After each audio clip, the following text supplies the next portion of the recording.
a good morning to you.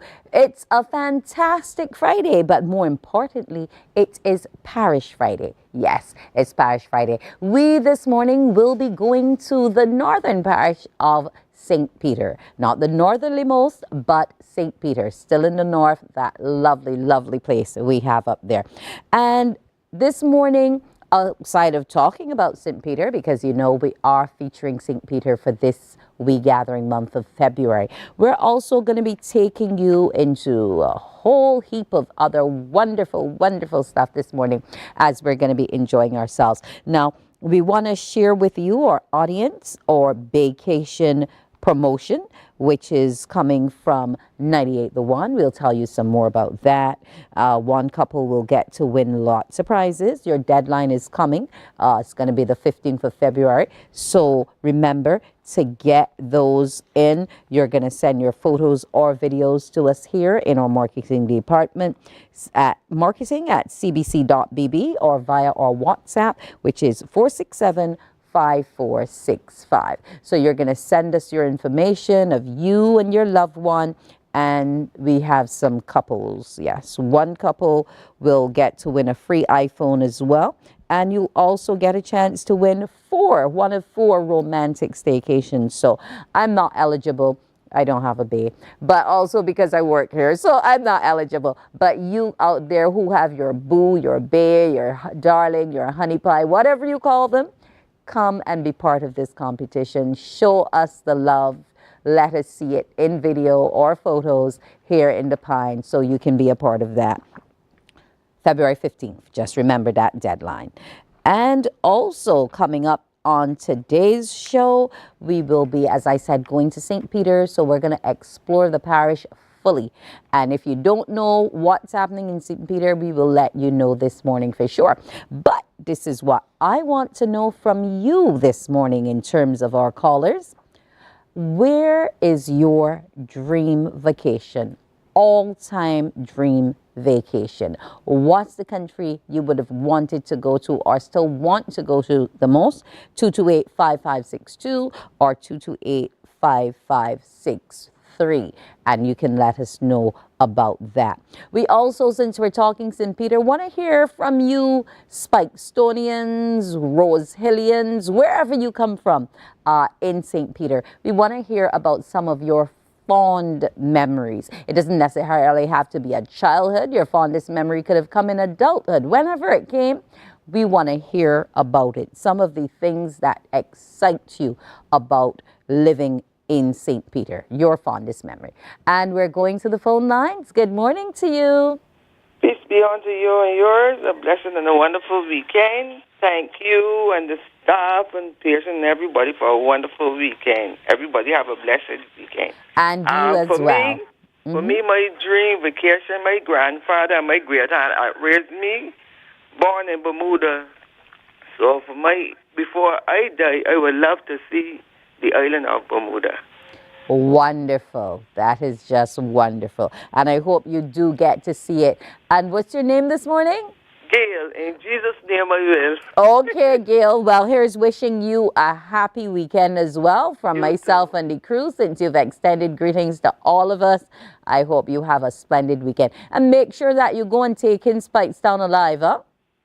Pardon me? Make sure you take in Spikestown alive this weekend. Yes, I will try. Okay, and then. God bless Barbados. Yes, and bless you too. Yes, that's Gail there. So tell me about your all-time dream vacation, as well as you, Spikestown folk, telling me about some of your fondest memories of growing up in St. Peter, or they could have been yesterday. Who knows? Memories are made for a lifetime. Yes. So this morning, let's talk a little bit more about some of the other things we'll be doing. We'll be going to our crew in St. Peter. They'll be live, and they'll be bringing you the action as we start to build up for tomorrow, when Spikestown will come alive. So you'll get to find out some of the interesting things that we'll be talking about. You'll get to speak to the members of the parish organizing committee for the gathering as well, so that you can hear firsthand from them how it will be going. So we're going to get to talk to the museum folk again, because they're going to be a major, major part of the action in Speightstown tomorrow. We'll also hear from the artists, because there's going to be a running exhibition of art. These folk in there in Speightstown showing just how talented they are, and that museum, that exhibition rather, will be ongoing for the entire time of the gathering. Good morning, good morning, good morning. Thanks for calling. How are you? Good morning. Yes, good morning to you. Where are you calling us from? I'm calling from the lovely area of Boscobel. Yes, and what's your name, Miss Boscobel? My name is Renee.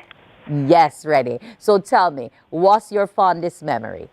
My fondest memory of growing up in Boscobel is the camaraderie and enjoying cane season when the sugar cane was being cut.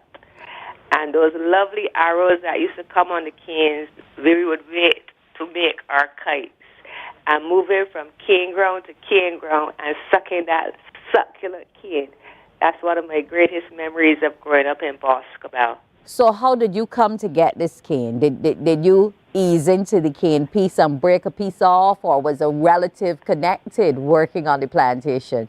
Both of those things happened. We had the opportunity to get from those who were on the plantation, and if we had a little ground close to us, we had the opportunity to go and break those canes ourselves, peel it with our teeth, and just enjoy seeing it running down our hands.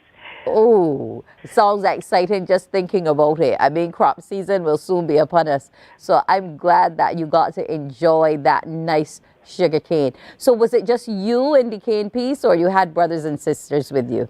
We had brothers and sisters, we had neighbors, we had friends. We would just go and take this cane and enjoy it.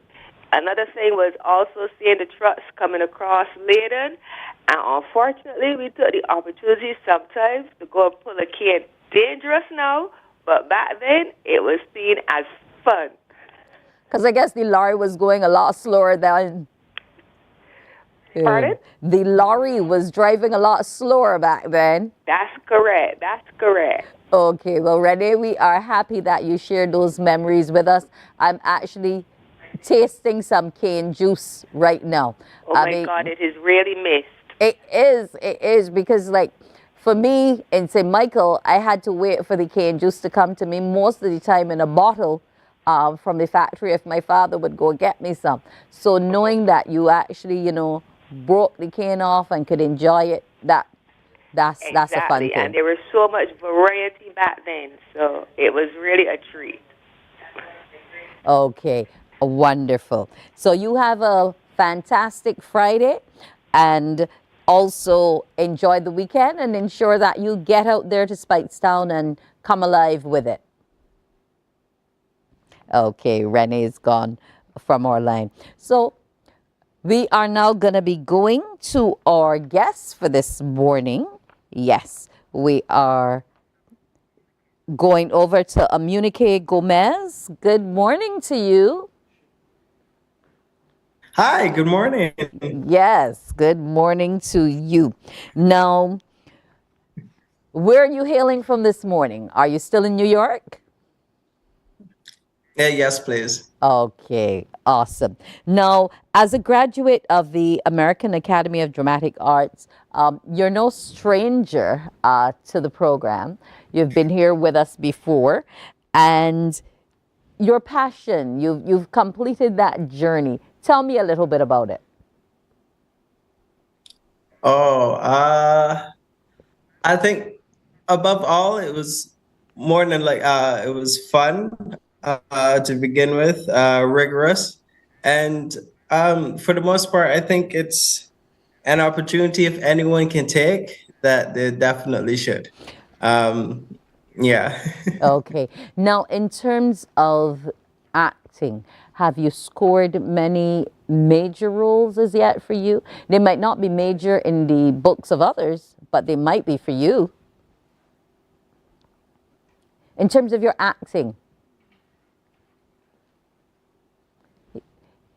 it seems Mr. Gomez is not hearing us. Yes. Oh, you are right. So I was Sorry, asking. Yeah. So I'm I hearing was something else. okay. Right. So I was asking you, what have you done so far in terms of your acting? Oh, I've been on a, oh my gosh. I've played numerous characters. I've been in the International Human Rights Activist Program. I've performed at a theater called Chain. Um, Also at the Tank Theater. Um, I've been at the Hudson Festival, performed with Netflix as well. It's just been a fun journey thus far. In terms of the creative space now, and as a young black emerging actor coming from small Barbados, how was it for you in terms of being a part of the cast, being fully embraced by castmates? How has it been? Have you found any opposition whatsoever, or it's been fun, fun, fun from beginning to this point? Uh, I mean, it's the entertainment industry. You're always gonna find a bit of opposition. You're always gonna find people who wish to oppose or wish to challenge. But I don't know. I've always tried to push that aside as not like a major problem for me, but something that drives me forward and just remind me of who I am. Because it's always about the work. It's always about telling this playwright's amazing story, and sharing the message within these productions. So some productions have been pretty good, and others have just been, you know, that Just there. tete that you just have to skip over. Yeah. Okay. And you said to remind them of the amazing person you are. Who is that amazing person? Who is Amunik?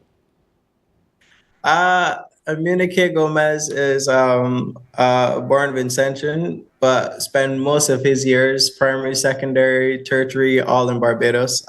So I consider myself Barbadian at heart. And also an ex-OTT alum, and a graduate of the St. Leonard's Boys as well. Rep for Yeah. St. Leonard's Boys. Yes. SLB, let me go. Yeah, all the way. So, in terms of SLB and your artistic journey, was it there that the seed was planted, or when you went on to tertiary education? No, it was at St. Leonard's Boys, and I thank Glovina Springer for this because I remember back at the time it's always hard. I'm not sure if it's still the same, but back then it was always hard to say I want to be an actor, and people take you seriously as okay, that's a career you should go for, and I'll help you do that. Um, it. I remember Glovina. She said to me, well, Dr. Glovina. No, I'm so sorry. Um, she said to me, if that's a dream that you wish to achieve, then yes, I'll help you. And I wrote my first play at St. Leonard's Boys. And a teacher I had at the time, Mr. Small, he said, I want you to perform this at I forgot what it's Speech called, day? but speech there. Yes, Yes. yes, that was it. And I did perform it. I got to direct it, cast it, and it was called Bullying in School. And ever since then, St. Leonard's then decided to incorporate a drama program, and Glovina had the after-school drama program, and she did numerous plays with us, took us to NIFCA, we won awards, and it was always wonderful working with her and having someone in our corner, especially my corner, who took me seriously and always prepared me for the road ahead. My Barbadian dialect was very, very evident then. And she said, you have to learn how to speak better because when you go overseas, people will not be able to understand you. So every day she would take me in her reading room and she'd say, okay, this is a book you're taking home this weekend. Okay, these are the two. And she taught me, she prepared me on this road. She even did a film after the loss, St. Leonard's film. I think I went back in the studio for a remastering, but all of that was what spearheaded me out to OTT, and then Mustard Seed, and then, Oh yes, just where I mustard. am You're a today. mustard seed kid. Yes, please. But that company was so back then. I'm not sure many people might remember it. So what were some of your fun times at Mustard Seed? Oh, working with Russell, just having Russell say, okay, I believe that you boys could create this production, and this is how we're gonna do it. And he instilled that collaborative uh, energy within us as well, and it was just so fun, and he taught us so much just working with him. I think he actually believed in all the actors that he had at the time, and that's just what we needed, because it was always us depending on someone to create, but he taught us how to be creators, and that was just beautiful. As a creator, what are you working on currently? Are you looking for currently, I've also done some writing myself. So I wrote a film, a short film. It was called Gut Instinct, and it was for school, but it was for a professional artist that I work with from LA, and he spearheaded the whole production, and it was just a beautiful thing. Everyone just loved it. Tell me a bit about this Gut Instinct. Why did they love it so much? Oh, okay. So it was based on suspense. The plot of the story was basically, okay, this wife was married to this very handsome gentleman, myself, and yeah, you had to play the role, right? I had to, no one else. And he helped her mostly on all her cases because she was a renowned detective. And one of those cases, she was chasing a serial killer. And this guy, he was always steps ahead and helping her to figure everything out. And then she realized the reason I can't catch this man is because he's probably my husband. And he comes home to him and she's suspecting him, and he, is a whole plot twist when he figures out, okay, you caught me, and how they went from there. It was a beautiful piece. Okay, so the fact that you had to play this handsome role is because you see yourself as the Caribbean's Denzel, don't you? Well, that's the name that was instilled on me, so I guess I have to live up to reputation. I hope you continue to live up to it. From here, it looks that way, so let's hope you continue to, yeah? Yes, please. Now, in terms of the future and standing out there on a global stage as a product of the Caribbean, what's one of the things that you want to ensure you leave behind? What's that mark that you want to make? I want to be able to reach to a point where I am able to give back to the community just like people have given to me. Thank OTT for that, and all the sponsors along the way who've definitely helped me. Not sure if I can mention their name here, but they've been that rock for me, and I also want to be that rock for other people who decide to pursue their dreams just like I did, and understand that there's also going to be someone in their corner as well. I want to be that for people who want to take the same journey. Have you started in any capacity? Are there any youngsters around you who you might help with writing technique, any community theater group that you engage with, anything of the like? Not as yet.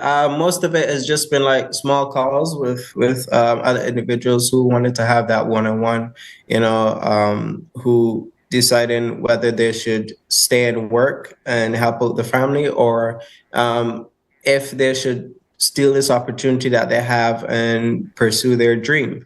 And it's always been that one thing. If you're like you're a single, you come up in a single parent family, it's hard to leave that one individual who's always been there for you, and say, I want to go do this thing, because it's a burning fire inside me, but at the same time I don't want to leave you because you're all I know.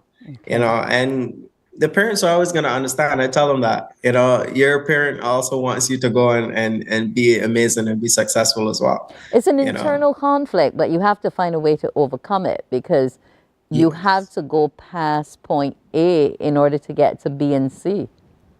Yes, most definitely. Okay. Now, you mentioned the film that you done on bullying, and Yeah. I'm sure you keep yourself informed of what's happening at home. So when you realize that it is still a thing, are you pulled towards maybe creating that film in a capsule to be shown in schools to help other people overcome? Uh, the Bullying in School was a stage production. The film was called After the Loss. That was basically the plot of that film was uh, a kid who went through losing their mom and then having to deal with all that anger and how they lashed out at the world, you know, especially having a dad who wasn't there for them. And I think the message in that film was very strong as well. But in terms of bullying in school, I definitely think it should be a film, and I might create it. I think you Most should. definitely. I think so I think you too. should. And I think your alma mater would help you find a few actors. Yes. Yeah, Yes. I believe it will happen. What else is on the cards for you? School's out of the way. Um, you're writing still, you're acting. Are you going to look maybe to turn your hand toward directing as well? Oh, yes. That's always been in the cards for me. Always been a dream. I've also directed. I mean, school has also helped me to hone that skill as well, because there are certain productions I had to direct. So that was Gut Instinct was, I think, the second film I did in school. So the first one I was able to take a step back, also be behind the camera, direct it a little bit. So it's in the cards. It's in the cards. Okay. And in terms of, let's look now at not tomorrow, not the day after, but 3 months, 6 months down the line. Where does Mr. Gomez intend to be? Currently, I'm in an audition process. Today is going to be a callback. So if the callback does go through and I book it, 3 months down the line, I'll be in another production that's going to run for, I think, another four, probably 5 to 6 months. And it's going to be at the Hudson Theater Festival. So it's going to be a big thing. And I'm just super excited about that. And we're super excited for you as well. So I want to thank you very, very much, Mr. Amunik Gomez. And keep acting, keep writing, keep directing. Just keep loving your creative space. Thank you so much. Thank you so much for joining us. Morning Barbados will take a break here and we'll be back. We'll be talking all about St. Peter. Morning, morning, morning. Good morning. Good morning to you. There is a saying, you can find a Bajan anywhere. Are you a Bajan living abroad? Or do you know of one who has migrated to another country? Well, we at Mornin Barbados would love to have you or them on our Bajan Affair segment. Share your amazing stories, experiences, and how you have adapted to a new culture. Send us an email to morninbarbados@cbc.vb, and together we will travel the world.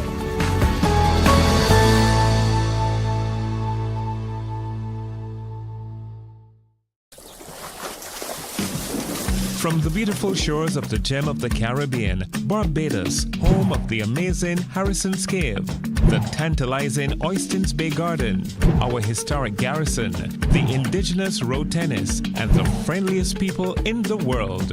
We are 94.7 FM, the ultimate Bajan experience. My friend, you don't plan to get it? Oh, Barbados. Hey, I'm KB Clean. Join me 6 a.m. until 10 a.m. right here at 94.7, the best and ultimate Bajan experience. My show is called Bajan to the Bone. Don't miss it, Bajan to the Bone. Weekdays right here and only here on 94.7.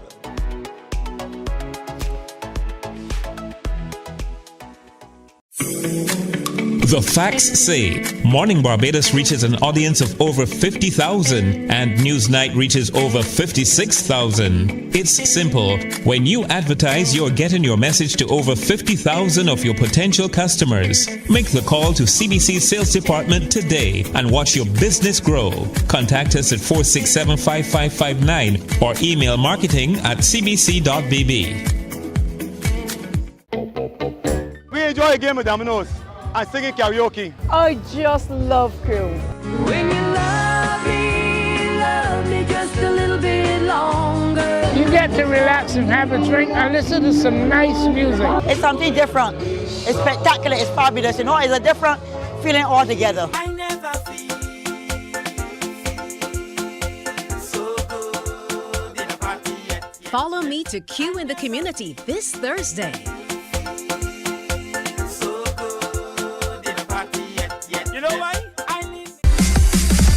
While you go about your business, we go about our business, and that is gathering the news. Stay up to date at CBC News Barbados on Facebook, Instagram, and Twitter.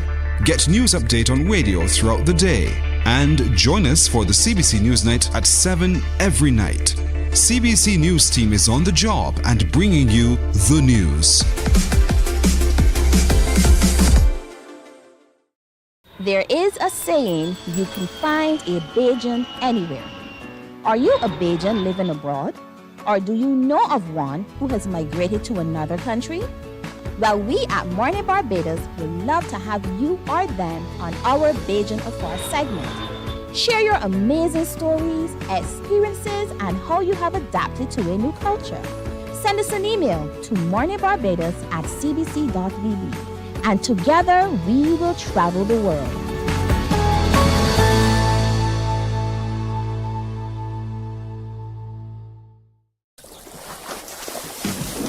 From the beautiful shores of the gem of the Caribbean, Barbados, home of the amazing Harrison's Cave, the Morning, morning, morning. Good morning.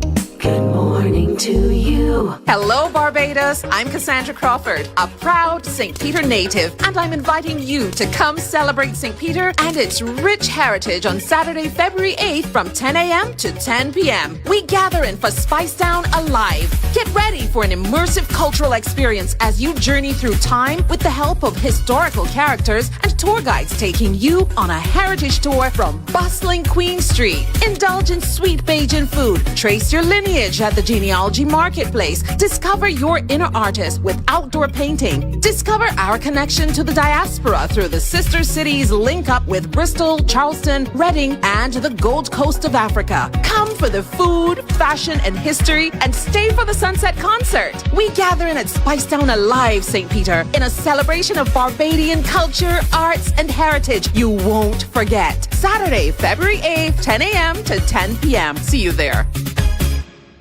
Cancer Day. I lost my sister in 2017 to cancer. I lost my brother-in-law in 2015 to cancer. And so the idea of remembering the work of Dr. Cook Johnson is one that resonated with me and resonated with the committee, the parish organizing committee. We in St. Peter are determined that the work, the effect of the work of Dr. Cook Johnson will not be forgotten. And that is the reason why we've gathered here this morning to pay tribute to her. We celebrate her life. We celebrate all that she has done. We are partnering today with the organization that she started. This is the reason why Professor Rosen is here. And it is also the reason why after this there will be cancer screening done in Spice Sound through the Barbados Cancer Society. Welcome to St. Peter and we gathering.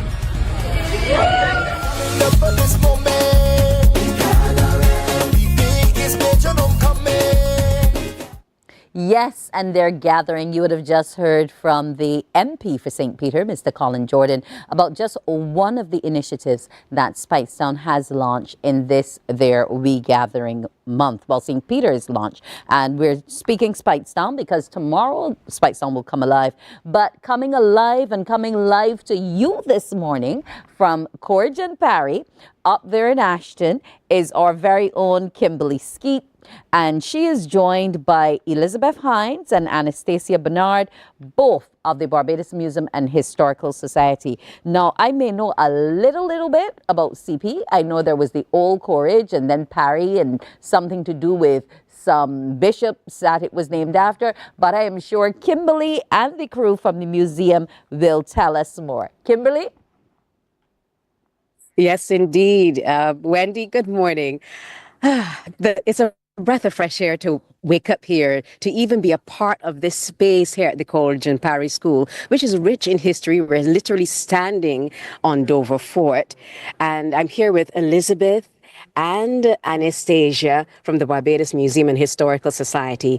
And they're going to be getting us excited about the history of Speightstown, how it all came to be, some educational tours and the like. Ladies, good morning. Good morning. Now, I'll start with you, Anastasia, since you have the mic. Tell me a little bit about the history of Speightstown, how it got its name, and some of the things that we'll learn as we take this tour over the weekend. Okay, good morning again, Barbados. So I will leave the history to my beautiful tour guide, but I would just let you know that our Little Bristol to the World tour, this will be happening on Saturday, of course, and it will then just be giving you a brief overview of the fascinating and captivating history of Speightstown. Here you go. Hi, good morning, everyone.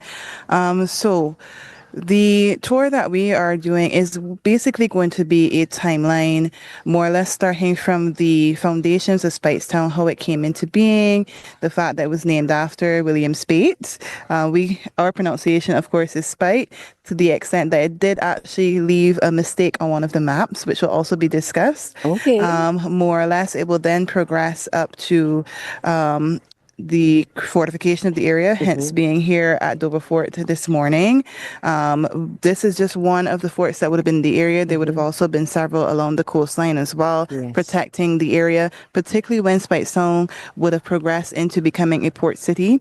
It would have been one of the more lucrative, or I should say the first lucrative port city within Barbados as well. And then we will also be looking at resistance in the area. A Cuffy should be a very familiar name. He had a hand in this too? Yes, well, not had in it, but Speightstown does have a part in history as part of that rebellion as well. Okay. And we're even looking at some of our earliest history as well here in Speightstown in terms of our first people. So something most people may not know is that we actually have 5,000 years worth of habitation in this area. So we'll be trying to more or less touch on all of those bases while we are doing our tour. I want to dial back just a little bit to William Speight, of which Speightstown got its name. We say Speight or Speightstown. But some little bird mentioned there being a correlation between whaling and Speights. Is there any truth to that? I will say stay tuned for the tour. I don't want to give it all my secrets. But we will be explaining all that. And yes, we did have whaling in the area up to about the 1920s, I believe. And that information will also be in the tour as well, because it is, again, a part of the port area as well. But like I said, I don't want to give away too much before my tour happens. Yes. We want to build up the excitement. And speaking of building up the excitement, I started off with the fort where we are. We are here at Dover Fort, a signal station, as you mentioned, to help protect our borders. Can you tell us a little bit about St. Peter, Ashton Hall, this entire area when it was an actual fort? Well, the interesting thing about Dover is that Dover was one of the system of 6 forts that would have been created after the 1816 rebellion. And yes, it was supposed to keep an eye on the coastal regions to make sure that we were not being invaded, of which we do have one invasion in particular that will be discussed on the day of the tour. But it was also meant in a way to be able to monitor the island itself in the hopes of cutting down on the occurrence of another rebellion as well. And clearly, since we didn't really have another successful attempt at a rebellion, it would have worked. So this is actually one of two signal stations that would have been here in St. Peter. The other one would be Grenade Hall, which is where Wildlife Reserve is today. Then, of course, the very famous Gun Hill Signal Station. We also have Cotton Tower, which is in St. Joseph. Then Moncrief in St. Philip. And then the last one would be Highgate in Bilby. But from what we have been able to discover, before you have all of this development and all of this vegetation, you would have been able to see from one to the next. So they would have been able to signal to one another whether they saw things happening out at sea or whether things would have been seen happening in the land as well. Now that takes us back. But we have to be a part of this tour. Give us the times and how we can actually get involved. Okay, so we have 3 tour times. The first one is 11, the next one is 1, and then we have the final one at 3 p.m. You are registering through the NCF, and you'll be meeting us at Jordan's. That's our official start point. Jordan's Speightstown. Jordan's in Speightstown. Let's be clear. Yes, please, yes. Very, very clear. And we are looking forward quite a bit to taking you around. And that time is, you said 3 times? Yes, 3 times. And those 11, 3. 1 p.m. and 3 o'clock. So you have 3 chances to get in that bit of knowledge. When you know a bit about your country, even if it is not your parish, but you know a bit about what happened here, it makes it even more exciting. This is why people pay so much money to come here.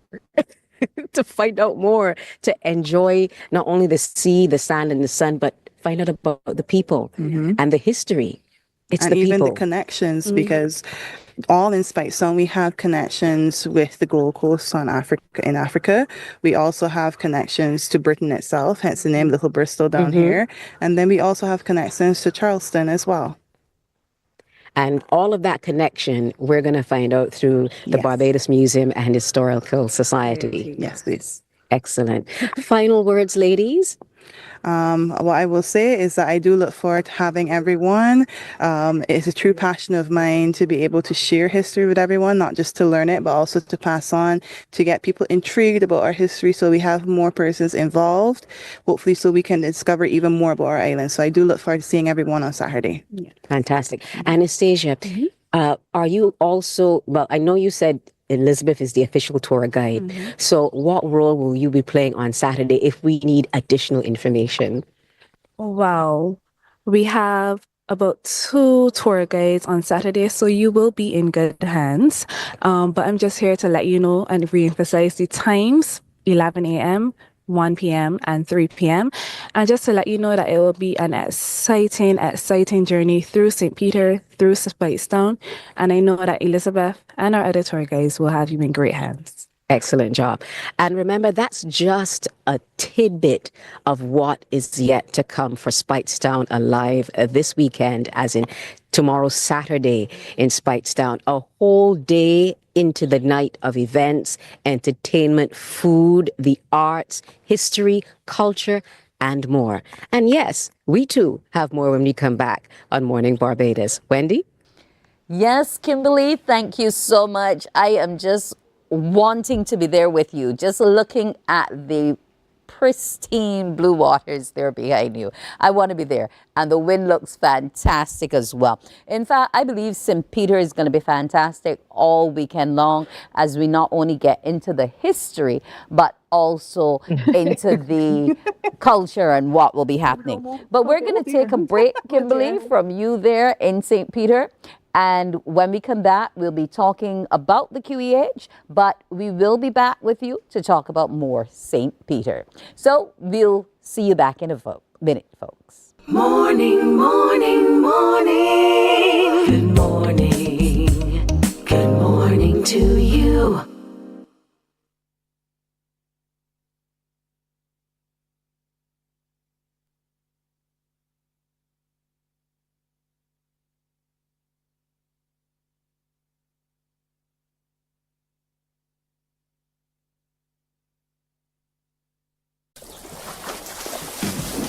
From the beautiful shores of the gem of the Caribbean, Barbados, home of the amazing Harrison's Cave, the tantalizing Oystins Bay Garden, our historic garrison, the indigenous road tennis, and the friendliest people in the world. We are 94.7 FM, the ultimate Bajan experience. My friend, you don't plan to get it? Oh, Barbados.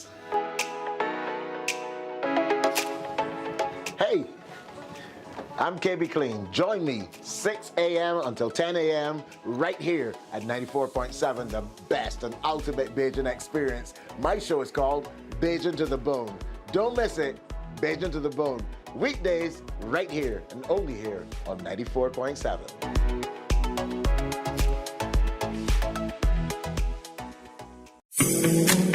The facts say Morning Barbados reaches an audience of over 50,000 and Newsnight reaches over 56,000. It's simple. When you advertise, you're getting your message to over 50,000 of your potential customers. Make the call to CBC Sales Department today and watch your business grow. Contact us at 467-5559 or email marketing@cbc.bb. We enjoy a game of dominoes and singing karaoke. I just love crew. When you love me just a little bit longer. You get to relax and have a drink and listen to some nice music. It's something different. It's spectacular. It's fabulous. You know, it's a different feeling altogether. Morning, morning. Good morning. Good morning to you.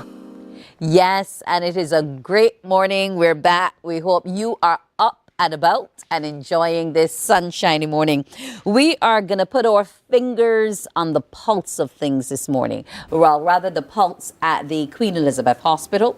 And we have joining us this morning to discuss the Pulse Radio Show as well as developments at our hospital, Miss Dr. the Most Honorable Corey Ford, who is the Director of Clinical and Diagnostic Services at QEH, and Communication Specialist there at QEH, Shane Seeley. Good morning to you, gentlemen, and welcome.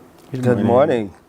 Now, Pulse, we are into a new calendar year. You would have had your show last year, but what's going to be different coming from Pulse this year? And I'll just throw to Shane first to tell me a bit about the show and how Better Health is going to start with me, with you, with everybody. Yeah, well, we're focusing on the new strategy for the Queen Elizabeth Hospital in the last season of the Pulse Radio Show. And the new strategy covers 2025 to 2028. And you would have heard our CEO and several of our directors, including Dr. Ford, come and share their bit of what they'll be doing in their directorate as far as that new strategy is concerned. This year, the CEO wants to focus more on action, so we are in that mode. So we'll be telling the public what we are enacting as far as the strategy is concerned. There's certain components, some are short-term, some are medium-term, some are long-term, and as they happen, we will share with you on the Pulse Radio Show. But again, we've been getting calls to restart the program, so we fed into that public demand right here, back with CBC as usual on Q100.7 FM. We restart on Monday at 11 a.m., this Monday coming. And it's fitting because we're in the season of love.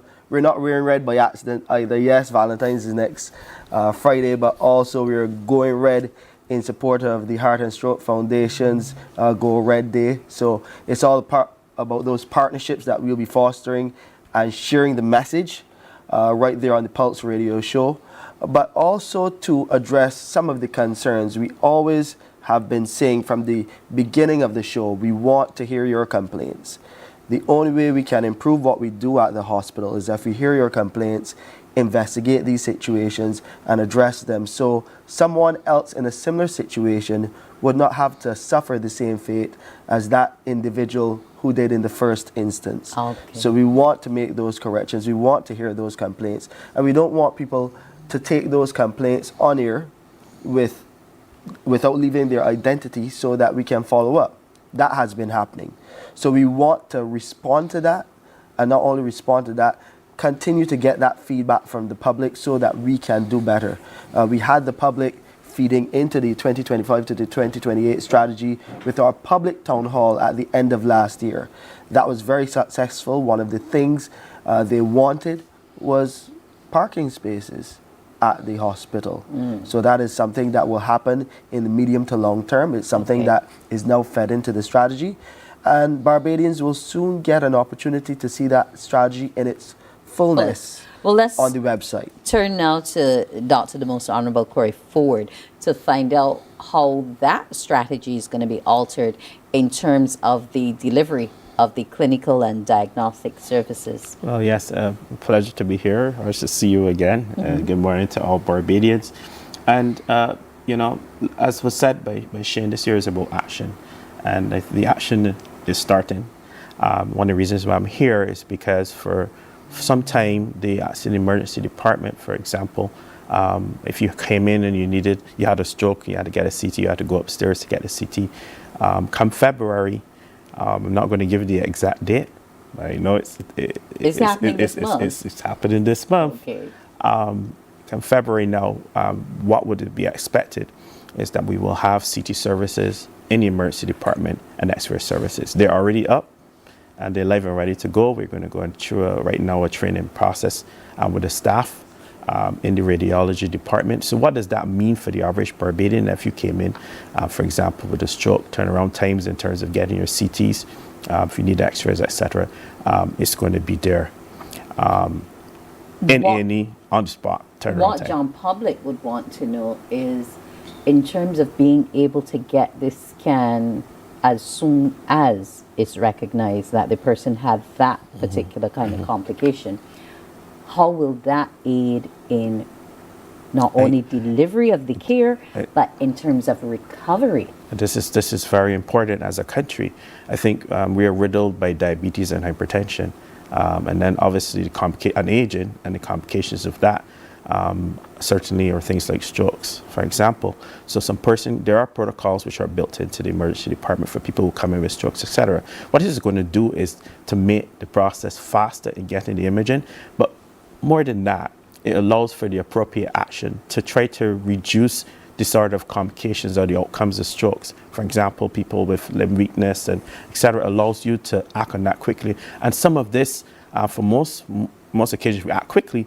It may be reversible, but the average Barbadian needs to know as the symptoms onset, you need to find your way for medical care. Don't wait till the next day to come to the emergency department.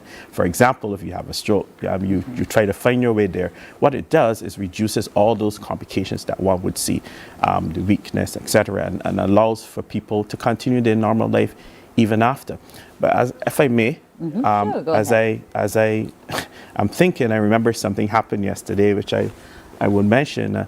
There was a patient who turned up at pharmacy, for example. I'm going to connect the dots quickly, and with a whole bag of medications to return. Some expired, some near expiration.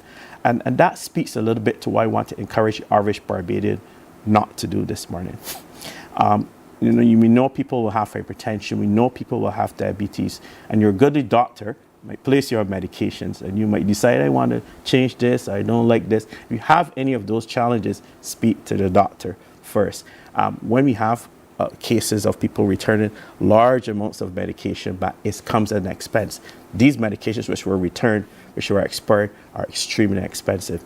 And I know in Barbados, we're kind of lucky that we have, quote unquote, free medication. I think we need to look out and understand what's going on globally in terms of medications, which is also one of my other divisions in pharmacy. It is difficult now in the global stages in terms of getting some of these medications in.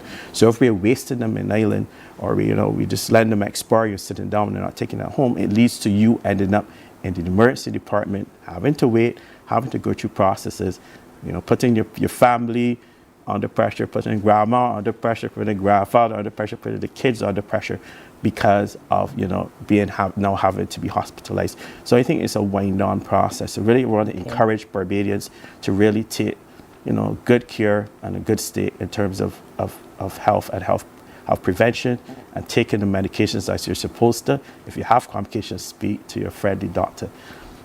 We may not always see him as friendly. Just being naughty. Now, you spoke to Annie, and it's no secret that people complain about the wait times all the time, Shane. I know there have been various strategies used, the triaging, the whole heap of it, to keep things moving. But what's the latest in terms of your surges? Are they fully under control? Yeah, we sent out a surge notice last week to just alert the public. You have options. It's not about telling people not to come to the Queen Elizabeth Hospital's Accident and Emergency Department. It's letting them know that if you're not that serious and you come and we see you're not that serious, you will have to wait until those other emergency cases are filtered through. We had gunshot wounds coming in. We had other trauma cases coming in. And I'll let Dr. Ford speak about this situation. We've had a tide of people coming in, not taking their medication and not following, as Dr. Ford said, their goodly doctor's advice, and then following on from the Christmas season, some bad behavior in terms of their eating and drinking practices. Well, it's leading more than the usual number of people to seek medical attention at the Accident and Emergency Department. And I think that must be concerning for you, Dr. Ford. Oh, for sure. In fact, I remember sitting right in this exact spot, I think in December, and saying and speaking to Barbadians and saying, okay, enjoy your Christmas. Not to overindulge. Exactly. And exactly what I told them to do, they probably did it. So a lot of the challenges I know that cases are coming in are people with strokes and heart attacks and heart failure, and I'm almost positive. This is really filing off of Christmas activity, people not taking the medications, not having too much fun. And I just want to encourage Barbadians to take, yes. Do they stop taking it because they're afraid of how it will interact with the alcohol over the Christmas season? Well, sometimes you hear that, but I think it's our jobs as physicians to educate people about that as well. But I think more importantly, you hear me say this every single time I'm on here, is Barbadians need to understand healthcare is about not me as a doctor, it's about you taking responsibility for your health. And I think if we focus more on our own health, whether it be at work, whether it be at home, whatever we do, and understanding that healthcare is not the government, healthcare is not the doctor, healthcare is not the nurse, healthcare is not the hospital, healthcare is not any. Healthcare is you taking responsibility when you get ill. For example, if you even have respiratory illness, which is going on now, everybody knows somebody who has probably influenza or some viral illness, seek medical care. Don't wait till you get too ill and then you have to rush you to the emergency department. If you know grandma or grandfather is at home and they're having respiratory symptoms and everybody in the house was sick and they're not looking so well, don't keep them at home until you think, oh my God, I need to get them to hospital. Get them to the doctor very early, because again, those are some of the cases that we also see coming in. The infectious disease building, thank God for having that, is very busy at this point. I don't think I remember the last time that we've been that busy consistently. So I think has it meant extra staffing? Yeah, we had to juggle staffing within the hospital. This is part of our own internal surge plan, for these sort of events. And it's not easy, so it also puts a bit of a stress on the staff. I think people need to also understand that as well. People often think, okay, we have to provide care, but it also means the staff now has to probably work extra hours, to hold things together within the country. And certainly we've been through this and other events, which I'm going to mention in the distant past before. But I also want to mention something about blood bank, if I may. Yeah. With the amount of traumatic injuries, whether it be from road traffic accidents or gunshot wounds, encourage Barbadians to take heed for that. Just chill. Just chill. Just being straightforward. Just chill. Talk to each other and deal with things. Deal with things differently, because it also puts pressure in the system. People, gunshot wounds come in. You have to have surgery. You might have to have blood. You want to encourage Barbadians to really, call if you're not sure. Go and donate blood, and let's make sure that if we have injuries or accidents stuff, that we have these things in place. People are often shy to do these things, but you can find out other things when you donate blood. We test for many things. It may be able to Okay. treat you for something that you didn't even know that you had. And I think that those things are important. I want to encourage Barbadians to do that. Donating blood could mean saving a life. It means saving a life for yourself. It could mean saving a life for a family. It could mean saving a life for a kid out there who has some hematological disease or blood disease. And that is important. A lot of people might say they can't give because, oh, they're calling for A positive today, and I'm not sure if that's what I am, and you know. Well, there's a donor. What's his word? A donor bank, a donor list. So it might not need you today, but it might need you next week. So if you're not sure, call. Make an appointment. You come in and you can have donate blood, and they'll have your contact. So we always have to have the, people be wary of that. We're getting a little tight on our time, but I understand, Shane, that your ophthalmology department is also seeing some major changes at A&E, and you're looking to put the public more in connection with the show, not just through the show, but also through some publications? Yes. So the ophthalmology department, from next week, that will be located at B2. Our team has been reaching out to members of the public who may have appointments and letting them know if there are any changes. And if there are any changes, there's a number that they can call. But I will always tell people to call 536-4800, which is our patient advice and liaison service, 536-4800. It's that easy place that people can go to get information about anything at the hospital, especially if they need to come to A&E. That is one of the resources. Also, you mentioned that the radio show, we are going to focus on a lot of what Dr. Ford is talking about, which is prevention rather better than cure. Getting people early, getting people to call the hotline, getting people to know what's happening with them, and also getting people to come and donate blood generally, because it's something that we know that we have had a move to the annex and back to Gemmitt's Lane. Yes. But we're there, and we want really people to come in and do their best and give blood during this Valentine's Day, this Valentine's season as well. And you also have another initiative for Valentine's Day, Love at First. Yes, Love at First Sight. We always welcome the public into our doors for these pop-ups. So it's another one of those. We got to really thank Sophia Williams for organizing and pulling it together. A number of our internal departments joined the external vendors on the ground floor corridor. We start at 9 and go straight to 5 this evening. So we ask people, if you're visiting the hospital, if you're passing through, if you're a patient leaving, come and see what we have to offer, Dr. Ford is laughing. I don't know why he's out on the corridor. He's out on the corridor doing this thing with the infection control team. Not understanding. Are you remembering the suit that you had on? Yeah. Oh, okay. He was a mascot for one of our more recent pop-ups. Oh, sorry. But no, that's good.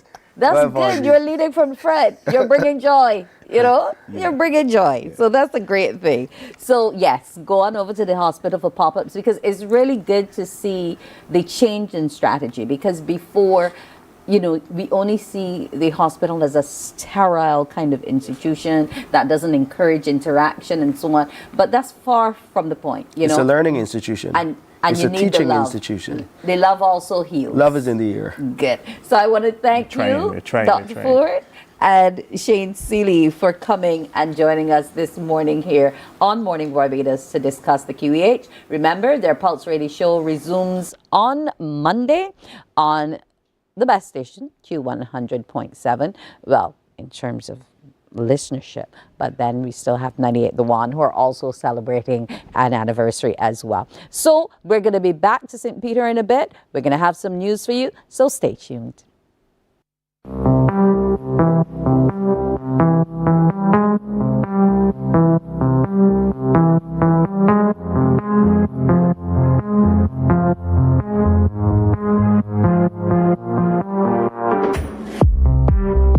Morning, morning, morning. Good morning. Good morning to you.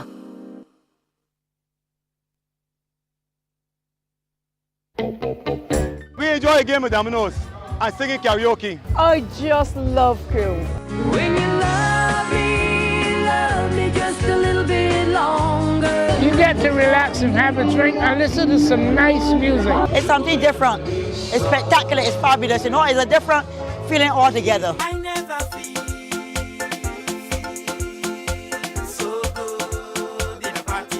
Follow me to Q in the community this Thursday.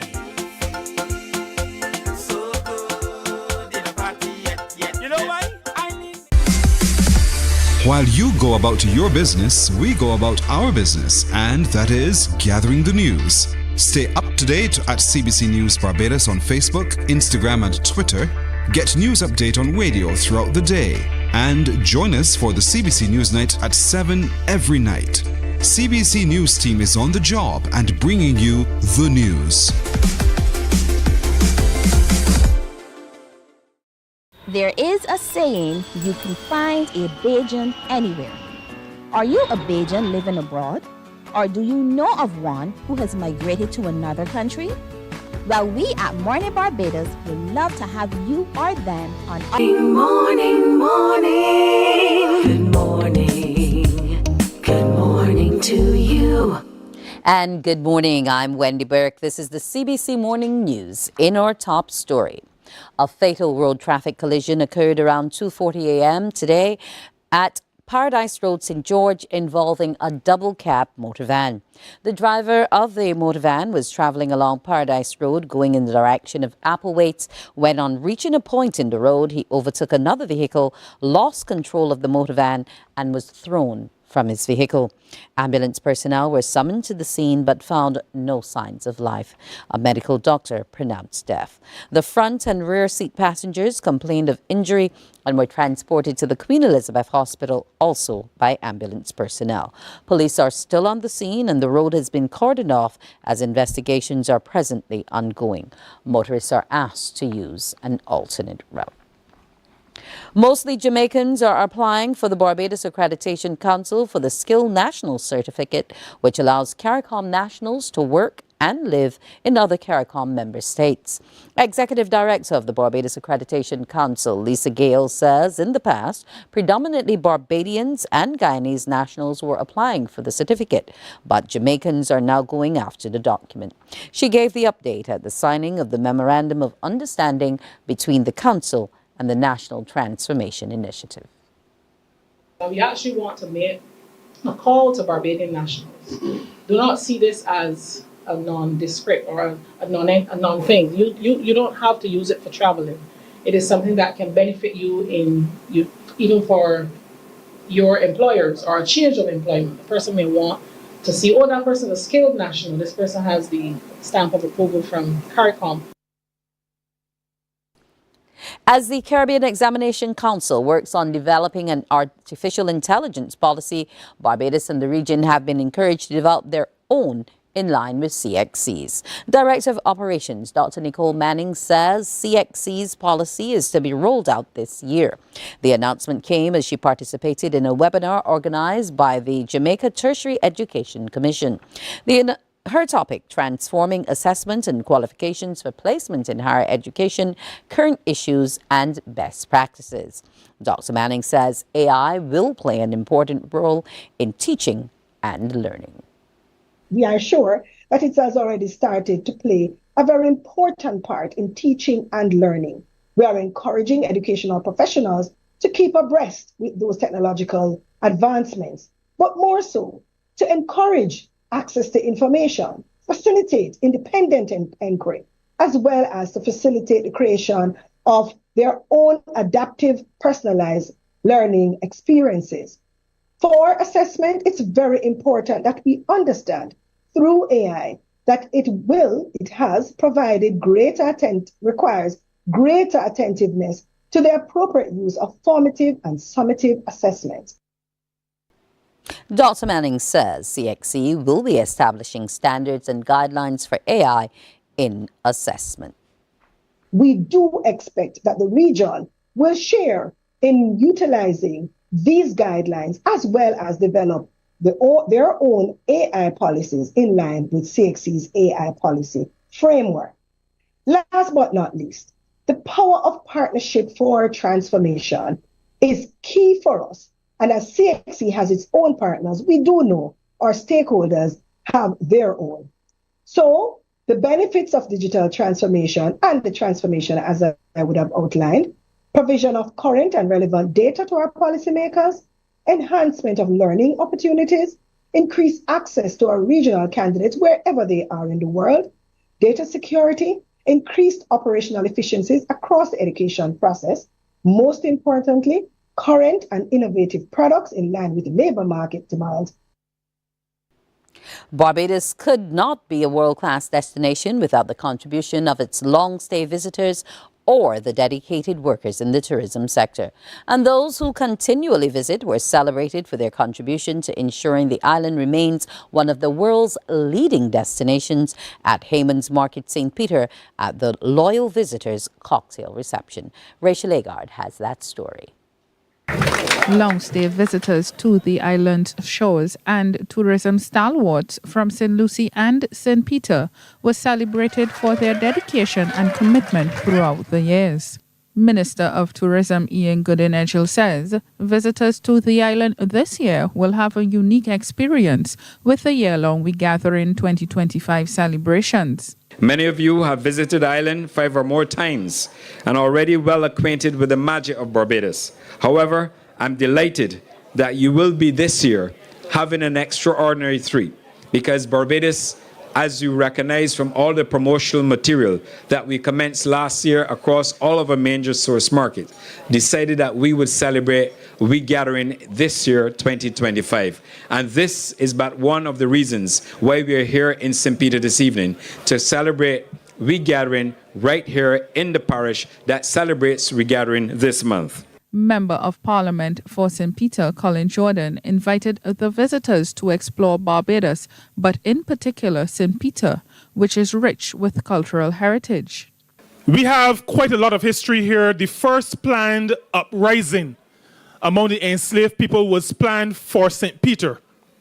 We have in St. Peter the Great House, the ruins of the Great House at Farley Hill, which was patterned after Buckingham Palace. And so there is lots to do in St. Peter, lots to see in St. Peter. St. Peter has, even on a small island, 2 coasts. We have a west coast, we have an east coast. And so I invite you to explore Barbados, but particularly St. Peter, explore all that we have to show, all that we have to share. Judy Stanford has tallied 104 visits to the island, while her husband Max has recorded about 95 visits. They recall their first visit was in 1980, and they stayed in St. Lawrence Gap. The friends we've had here that's what makes Barbados. It's the friends, it's the feeling people. when we come home, and we are coming home. We get met at the airport. My friend Ricardo, who works at Banks Beer, has beer in the car for us, and he drives us home. Kathy Ann Briggs, who is our other dear friend who I've known for years and years now, has food in my apartment for me. I never have to shop. It's there. My godson's Matthew, who is now a swimmer representing Barbados in triathlon. I've known since he was born. He's our godson, and we love him dearly. And Davion, who's just the sweetest boy you'll ever want to know, our godson. Visitors near and far are encouraged to join Barbados's Loyal Visitors Club. Rachel Agard, CBC News. And that's news. We're going to take a break, and when we come back, we'll be talking with the We Gathering Secretariat, Mr. John King. We'll see you back in a moment. Morning, morning, morning. Good morning. Good morning to you. There is a saying, you can find a Bajan anywhere. Are you a Bajan living abroad? Or do you know of one who has migrated to another country? Well, we at Mornin Barbados would love to have you or them on our Bajan Affair segment. Share your amazing stories, experiences, and how you have adapted to a new culture. Send us an email to morninbarbados@cbc.vb, and together we will travel the world.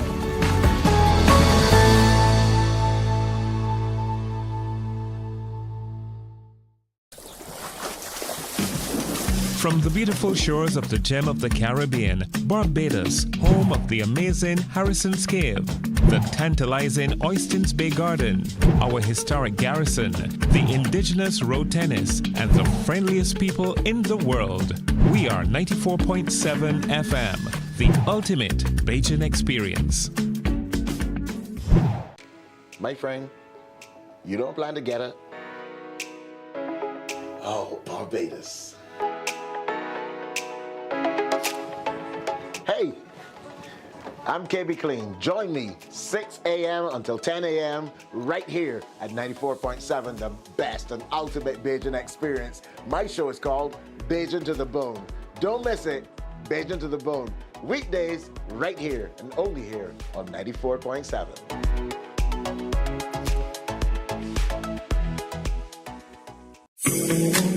The facts say Morning Barbados reaches an audience of over 50,000 and Newsnight reaches over 56,000. It's simple. When you advertise, you're getting your message to over 50,000 of your potential customers. Make the call to CBC Sales Department today and watch your business grow.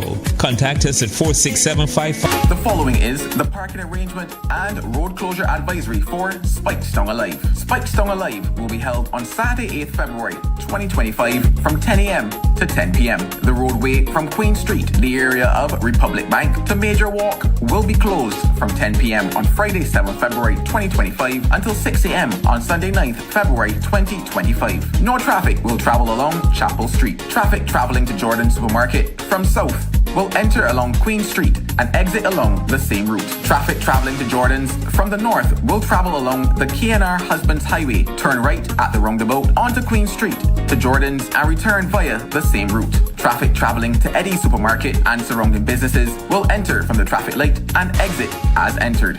Church Street will be two-way from the traffic lights to Eddie's Supermarket. There will be no parking along Church Street. Persons desirous of patronizing Courts, KFC and surrounding businesses will enter and exit through Chafet Car Park to the rear, onto Biddings Alley and enter the car park of KFC. There will be no parking along Queen Street and Major Walk. Parking for the vendors and performers will be on the compound of the Alma Paris Academy. Parking for VIPs will be on the Mahaika pasture opposite the bus terminal. There will be parking at Bahali's at Christ the Answer Church for general public and performers.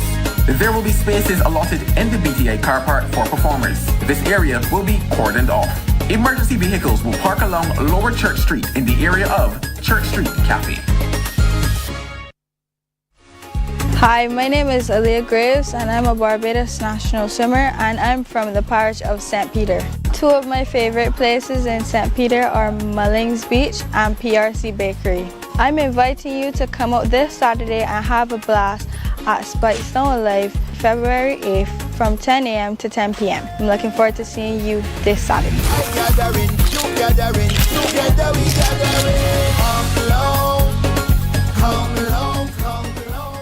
Morning, morning, morning. Good morning. Good morning to you. And there you have it, the residents of St. Peter telling you all about what makes that parish oh so special. And I agree with the young lady, the bakeries in Spikestown and St. Peter are awesome. Some of the best bread you could want. But what we're going to have today now is St. Peter on the Water. And joining us to talk about it is the director of the We Gathering Secretariat, Senator John King. Good morning to you. Good morning, ma'am, and good morning, Barbados. And as the young lady said, St. Peter is the place you want to be this weekend. We start off on Saturday, tomorrow, with Spikestown Alive. I mean, and you know, the interesting thing, Wendy, is that Spikestown is always alive. It is. I am tired of them saying, oh, it's gotten dead. No, Never. no. It's always alive. Full of character. Full of character, full of history, full of architectural history. I mean, it's just a wonderful place on the island where if you haven't visited it in a long time, I'm encouraging you to head on up there tomorrow morning. Starts at 10 o'clock. So it's from 10 to 10. You have no excuse whatsoever for not being there. There's going to be lots of vendors. There's going to be great entertainment. You've got a little bit of everything for everybody, for every taste. So from when the music hits you, you got from calypso to spooge to gospel. I mean, you've got a wide array of things that you can enjoy. You've got all the vendors and stuff who are going to be there, but the regular shops are going to be open, and there's always dining. And if there's one thing I know Barbadians love to do is to have a good bite to eat. And every single restaurant is going to be open. Every little From cook Queen shop, Street to Sand Street. from Queen Street to Sand Street, every little cook shop. And then there's those people who have their own particular little treats, Bajan treats that are going to be on the roads also selling. So, like I said, regathering is about gathering people into one big Barbadian family. But that does not stop you from bringing your own private little family up to Spikestown. So we want you to come up and enjoy that. And then on Sunday, there's, again, this great amalgamation of stuff between the POC, which is the Parish Organizing Committee for Regathering, and the PIC, which is the Parish Independence Committee. They're the ones who do Spirit of the Nation show. Yes. They're joined together as they've been doing in both parishes so far. And there's a church service at St. Peter's Parish Church on Sunday, which we want people to also come out and attend, because I will keep repeating this until I think everyone gets it. Human beings need to be grounded in something. Okay. You know, I don't use the word religion, I say spirituality. You need to be grounded in something. That makes you much more than what you think you are. Okay, You know, believe. You understand your connections between yourself and others, your connection in the environment, your connection in a higher power, however you view that.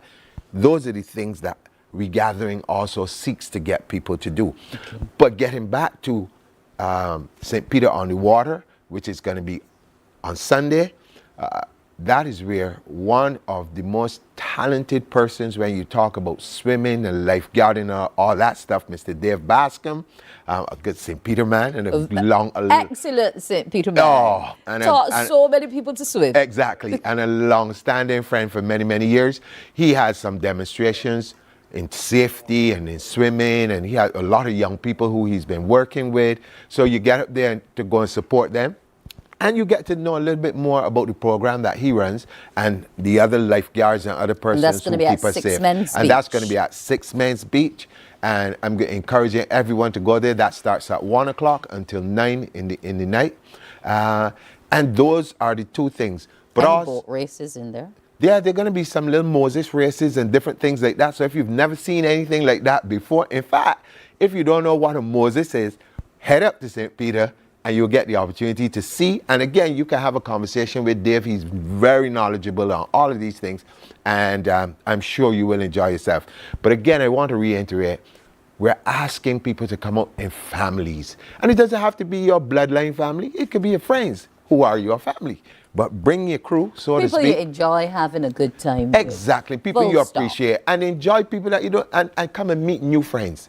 You know, this is what Regathering is all about. Getting that community spirit back amongst our people and getting people to share with each other. So this weekend, those activities, and for those of you who like sporting or netball, there's also the netball Fast 5 competition starts on Sunday. Fast 5. Now don't ask me if they got slow 6 or in between 7, I don't know. But this is the type of thing. I don't know if you got 5 minutes to win this game or not. Okay. But it's called Fast 5. So when you go up there, you will get the opportunity to see what it's all about. But I know it's a shorter and faster version. But I know some great netballers came from St. Peter. Well, yeah, some AX girls that I know made the national team year after year. So you understand. So you got bragging rights. All the time, all the time, all the time. But it's Regathering 2025, and we really want Barbadians to come out and support as they have been. I mean, St. Lucy's run for that month was just phenomenal. And St. Peter has picked up the baton, and we are going to higher heights. And it seems as though they were out of the gate steady. They were out steady. They started off. This is going to be their second church service, because we started at St. Philip de Les. That's right. Boscobel, which we talked about this morning. That's right. And it was a wonderful service. I was there. It was fantastic. So if you missed it and you didn't watch it online, you can still go up this Sunday and capture what will happen at the parish church. Well, it's always great to listen to Reverend Peter Haynes. Always a great sermon. Awesome. Great church, great man. St. Peter. Yeah. Lovely, lovely place. It's I kicking. wasn't born there, but my parents, both my parents are from that side. My brothers and sisters grew up there, enjoyed the time. And I went to school down there and would have spent summers, with Awesome. family and so on. Awesome. I know Boscobel as well. So I know there's a lot to be enjoyed in St. Peter. Now, you spoke about the concert and so on. Which part of Spikestown is going to set the stage? Are we going to be at Mahika That's or up correct. at the Esplanade? That's correct. It's going to be at Mahika Pasture. And again, lots of room where people can think, and it's going to be fantastic. Like I said before, you've got all this great entertainment that is going to be there, so you get the opportunity to, bring out your family, enjoy all that St. Peter Alive has to offer. But remember, it doesn't stop there. There's a whole month of activities. You've got Arlington House is going to be open where the Heritage Center is if you're looking for a little bit more the history and those sort of things. But I'm glad going that on. you actually are mentioning Arlington House Mhm. because our people are actually On site? Yes, they As we are. speak? As we speak. Let's let's look go. at her now. Kimberly, how are okay, you? he wants us to turn to the morning. Kimberly. We are here at Arlington Museum, right here in the heart of Spikestown. Spikestown comes alive tomorrow. This somewhat sleepy town has a history that's rich enough to keep all of us on our toes. And Elizabeth is back here with us to discuss Arlington Museum and how it plays a role in the Charleston Barbadian connection. Yes, please. So Arlington House itself is actually one of the few physical representations of that connection.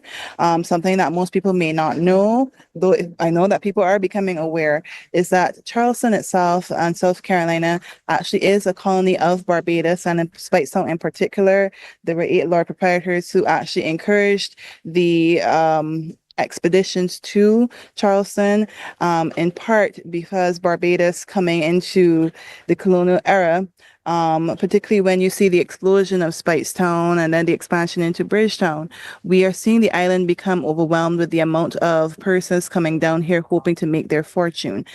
So there are 3 expeditions. The third one, of course, marks a success. And after we have the movement of persons from Barbados and from Britain into Charleston area, we also see the transference of architecture, particularly from Spikestown over there as well. So the structure, as you see it behind here, the way that it is a longhouse, so it's basically built narrow and then built backwards away from the road. That is a practice that would have started here in Barbados, with the idea that when you build backward like this, you'll have more room for neighbors to build on either side of you. So that was a way of preserving room and space here in Barbados.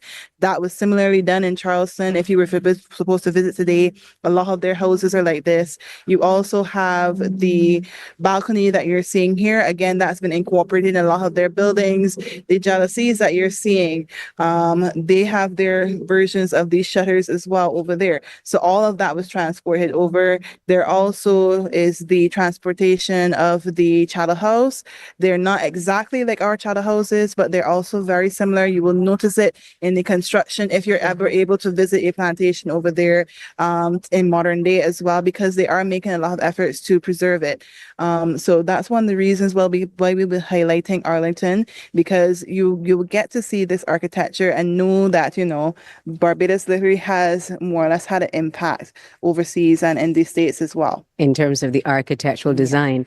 And I want to talk about the cobblestone look. Yes. Because we've been talking earlier during the break about the construction of the lower portion of Arlington House and how the brickwork was actually made formed. of Carlstone and Carlstone brick, where basically, as we are a Carlstone island, we would have had coring for it. You don't see a lot of historic houses anymore that have this construction. The most famous, of course, would be Parliament Building, which has this construction as well. And of course, the binder between between the bricks, as would have been reported, would have been a mixture of egg whites and molasses as well. So Imagine very, that. very significant building, and it is over 200 years old. It's one of the oldest structures here in Spice Town, and more or less this is a reflection of it too. But if we were to continue along the stretch of Spice Town along the main street, you would also notice the buildings with their balconies. Again, that's something that has been translocated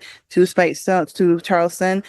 So literally walking through Spice Town, you are walking and seeing more or less that connection in its physical form.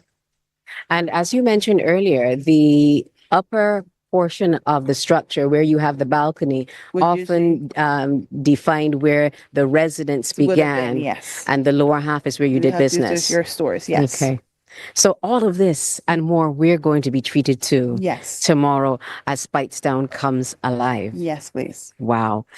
Within Arlington House of itself, take me back. I'm trying to picture how everything was laid out, from the business to the slave hands, etc. Well, I will admit personally myself that I have not been in Arlington for a while, but from when I would have previously visited, the first floor was actually set up more or less as a display that allowed for the recordings of different Barbadians who have history in Spicetown. And they would have had more or less artistic representations of those persons, as well as the recordings that persons would be able to hear. When you went up to the second and the third floor, you would then get an overview of the history of Spicetown itself.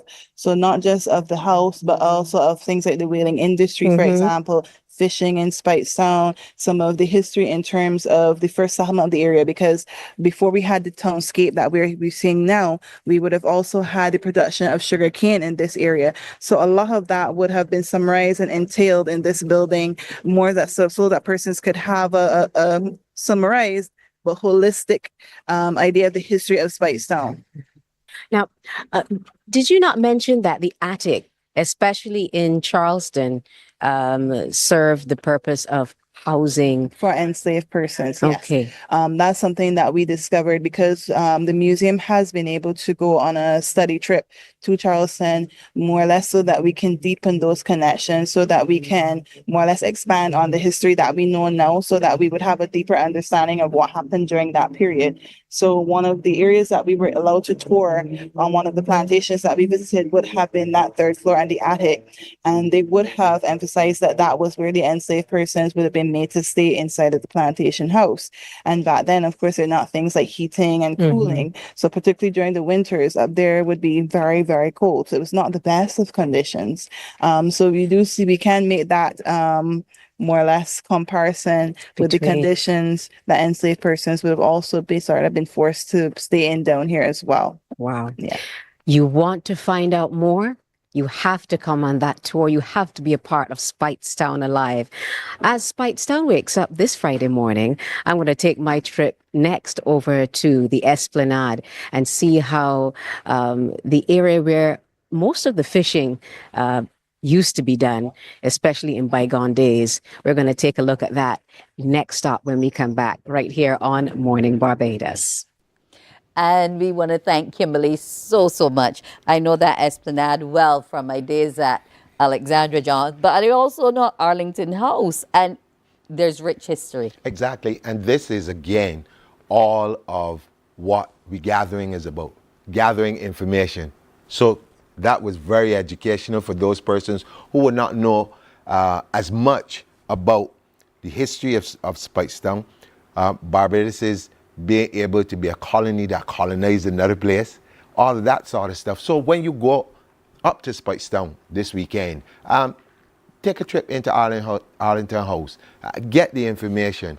And if you're a history buff, just walk through and look at the architecture.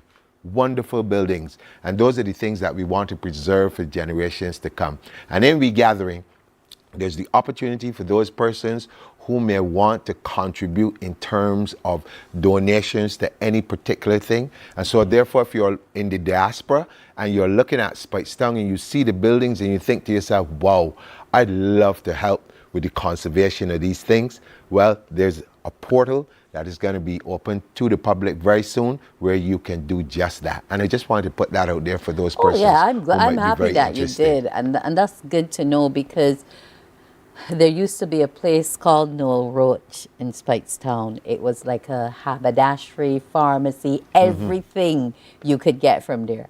It's no longer, you know, and preservation is key. It's key. Is key. Is key. So we will come alive together, John? Yes, we will. Yes, Thank we'll you come so alive much. together in Speightstown, St. Peter over the weekend. Lots of excitement. Six Men's Beach, as well as Speightstown proper, the Esplanade, Mahika Pasture. So much action happening from 10 in the morning to 10 in the night. We're going to take a break and we'll be back. Yo, this is a Kid Hyper Sounds, man. I want to invite every single body to my hometown, Speightstown. We have something down here this Saturday, the 8th of February. Tell a friend that got a friend that know a friend. Speightstown alive. You see St. Peter? One of the sweetest places. And you see my memories of St. Peter? If you never had something from the bread shop in St. Peter, you ain't eat nothing nowhere. Lovely beach, the jetty right there. So you know what to do. Come down from early, pick out your spot. And you can call a friend and tell them what's going on. Enough parking all over the place, because this Saturday is going to be alive. Hyper Sounds in the cut for sure. And so much artists going to be here. You know Stiffy from down here. You know Ray from down here. But I ain't telling you who else we bringing down to the north. So you got to come out to see what's happening. Get your things in order. Pick up your phone, make sure you got credit, and call out like you're mad, because St. Peter Alive is the action this Saturday. Together we gathering. Come Morning, morning, morning. Good morning. Good morning to you. The facts say Morning Barbados reaches an audience of over 50,000 and Newsnight reaches over 56,000. It's simple. When you advertise, you're getting your message to over 50,000 of your potential customers. Make the call to CBC Sales Department today and watch your business grow. Contact us at 467-5559 or email marketing@cbc.bb. We enjoy a game of dominoes and singing karaoke. I just love crew. When you love me just a little bit longer. You get to relax and have a drink and listen to some nice music. It's something different. It's spectacular. It's fabulous. You know, it's a different feeling altogether. I never feel so good in a party yet. Follow me to Q in the Community this Thursday.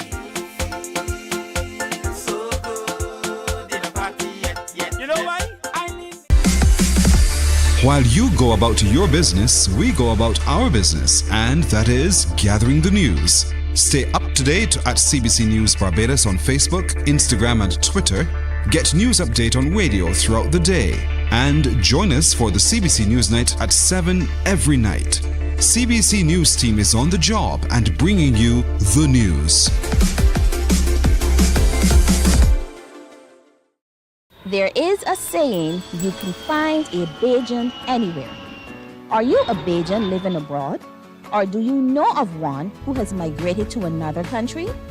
Well, we at Mornin Barbados would love to have you or them on our Bajan Afar segment. Share your amazing stories, experiences, and how you have adapted to a new culture. Send us an email to morninbarbados@cbc.bb. And together we will travel the world.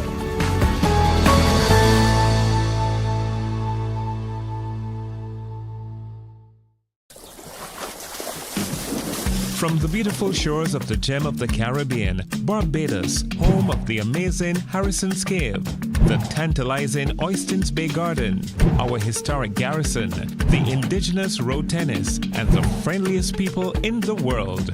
We are 94.7 FM, the ultimate Bajan experience. My friend, you don't plan to get it. Oh, Barbados. Hey. Morning, morning. Good morning. Good morning to you. And we are back. Yes, we're going to be looking at another element of Spikestown now, and that is the production of creatives. Over the years, Spikestown has had many well-known artists. One who comes to mind readily is Fielding Bab. I remember we actually had some of his work at home. He loved oil on canvas, and he used a palette knife. That was his technique. But there are also upcoming and budding artists from that northern parish. And we're going to welcome with us this morning Dwayne Sandiford, who's an artist, as well as Victoria Hanif. And she attended my alma mater, so that's a plus. She also went to Pearson's. She went to Cordial Prairie first, and now she's doing 6 at Alexandra. But hey, great to have you both. Now, we're talking about the arts, we're talking about programs that you're plugged into, and we'll also touch on the Roots and Branches exhibition a bit as well. But I want to talk to you young people about your art, about your creativity, how you link it to culture, how you link it to your own personal development, and what really brings it out from these fingers onto that canvas. All right, we'll start with ladies first. Victoria, young, but you started to have this interest early. Talk to me about what burgeoned it. Okay, so really it was when I was going to a camp first. It wasn't an art camp or anything, and I met Dwayne because there was a career showcase. He showed up as an artist. I was always interested in art, but not on the level that he's on. So when he came, he introduced us to the program. He showed us some modified contour, and I sat down and I when he taught us a basic element that we could use for our artwork, which is looking at paper and looking at your hand and not really spending too much time staring here, but more hands on paper. And as soon as you look back at the paper, take your hand off it and you got to start over. So doing that constantly from when I went home, I sat down the entire day and I was just drawing my hand over and over. So when I was still thinking about the community development art program, but I was 10, so I wasn't focused on it. So when I turned 14, I officially joined it. But even before that, Dwayne was trying to get me because at my school I would pass through Spikestown and Dwayne would stop me. He would be like, you should come join the program and stuff. But I was second guessing it, and at first glance the program is just a free program that is an art class, but it's so much more than that. I have this bond with this teacher now. And he's going to tell us just how much more it is, because it seems as though you encourage others to show their passions, not just you showing yours. No, I remember how it was. Sorry, good day. That's right. I remember how it was for me starting out, where honestly I didn't have no idea how to get started until my mom met the now coordinator of the program, Dwayne Mears, by chance, or not by chance, by faith in the supermarket, like I mentioned. And from there, he pushed me. He pushed me and pushed me, and I believe that it's time for me to push others now. So now I'm here, is why I decided, you know what, this program is free. And normally you don't get opportunities like that. Art supplies are expensive. They give you free supplies? Yes, you have free. Okay, I just want to come for the supplies. You good? Yeah, I'm going to give them to my son and his friends. No I'm going to come. problem. Because I can barely draw a stick man. Man, listen, I could bring you from a stick man to an amazing realistic portrait like this in 3 months, believe it or not. In 3 months? In 3 months. I am telling you, in that 3 months, I will still have abstract. No, let me test it out. You sure? Believe it or not, when I started this program, I was not shading at all. Okay. I was just drawing basic figures, and that was that. And here I am now. So, all right, I know the differences in terms of the grades when you're talking about shading, the different percentages and the lead, and well, not lead, but the pencil. And you do what you have to do to make it more realistic, to bring it to the whole 3D system. You're encouraging them to have the passion. Right. Do you try to guide or alter their direction, or for you, is it more about what they are feeling? No, for me right now is when you understand the basics, when you know the rules, you can break them. So I tell my students all the time, whenever you come to the class, forget whatever you know, whatever art course you've been at before, and remember my methods are not usual. They're unusual. You're outside of that box. Yes, please. So you have things like contour drawing.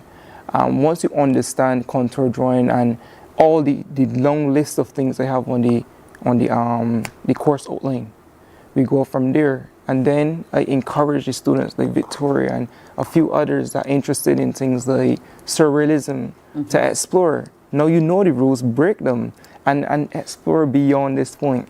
You know, I push them daily to just create. You know, I tell them all the time that the money can come, the fame can come, the fortune can come. You just need to create. When you create and you push yourself, you can break through every box, every barrier. And at some point, God will make sure the right person see you at the right time. Okay. So, now, I can see work here. Right. Is there anything else you have in this folder for me?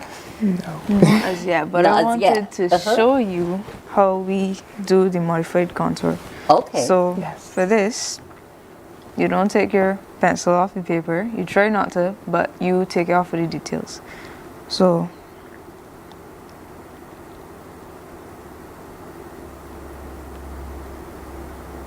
And we're tracing out every element of that hand. Yes, please. Walk me through it as she does it, Okay, Dwayne. cool. So we're going to start you with pure contour. Now, pure contour, as it is, as you can see, all it helps with hand-eye coordination and line confidence. Now, when you're working, I will know if you look at the paper. You're not supposed to look at the paper at all. Every time you look at it, you must start over.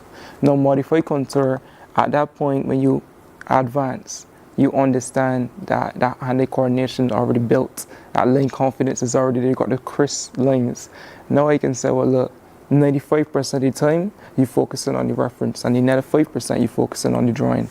And then it becomes almost a dance between your eyes and the paper, and you're drawing exactly what you see, not what you think. So you're trying to eliminate the left side of the brain, which is the logical side, and open up the right side of the brain, which is the creative side. Right. So that's... I would actually manage to draw that straight line. Yes, you can do it. Okay. So right now she's just breaking it down into shapes and then just a straight line drawing. I'm basic, you know. But is there currently a class going? yes, please. The class is 3 to 6 months. We offer things from drawing illustration all down to airbrushing, automotive painting, graphic design, the whole list. And all the materials are free. Oh, I'm interested in the airbrush elements and the graphic design. Yeah. So is there a cap in terms of age and so on? No, listen, I have a mixture of ages in my class. I teach from 8 years old upwards to 65 and up. It does not matter. Okay. You just gotta come. I think my oldest student was like 75, I believe. Yeah. Male or female? Female.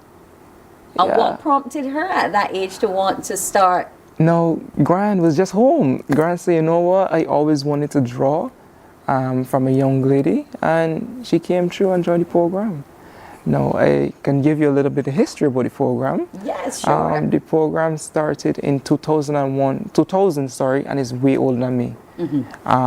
It was started with people like Robert Dean. At the time, he was the coordinator, and in 2019, my mentor Dwayne Mills completely rebranded and revamped the program into what is now. And now he's handled the mantle to you. Right. So now the program, we also have things like the Impacts Art Club. I can't believe that that's the same hand. Yes, that's the Because we same just hand. started with some lines that seem so disconnected, and now we have the fingers, we have the veins, we have everything being formed out. Now, roots and branches, you're going to be there, Speightstown Library. Yes, please. Give us a quick synopsis of how many artists we can pass through to see. How many artists you can see at the exhibit? We have probably more than 10 artists there showing right now. Okay. We have people like Wayne Branch and Kimaya Boyce and a few others there. Just pass through and take a look.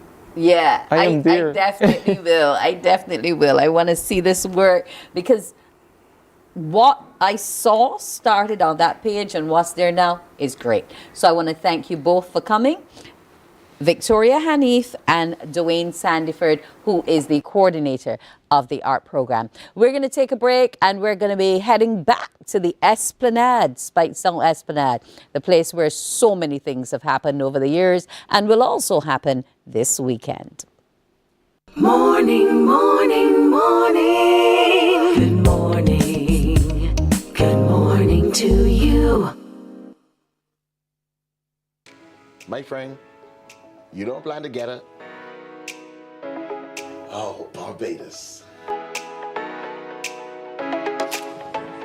Hey, I'm KB Clean. Join me 6 a.m. until 10 a.m. right here at 94.7, the best and ultimate Bajan experience. My show is called Bajan to the Bone. Don't miss it, Bajan to the Bone. Weekdays right here and only here on 94.7.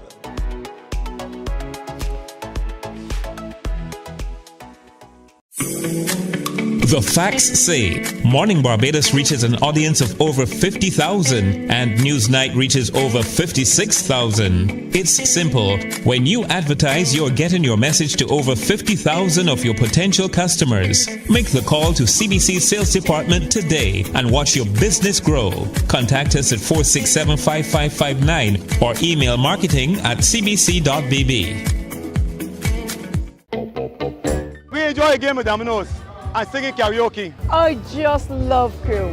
When you love me just a little bit longer. You get to relax and have a drink and listen to some nice music. It's something different. It's spectacular. It's fabulous. You know, it's a different feeling altogether.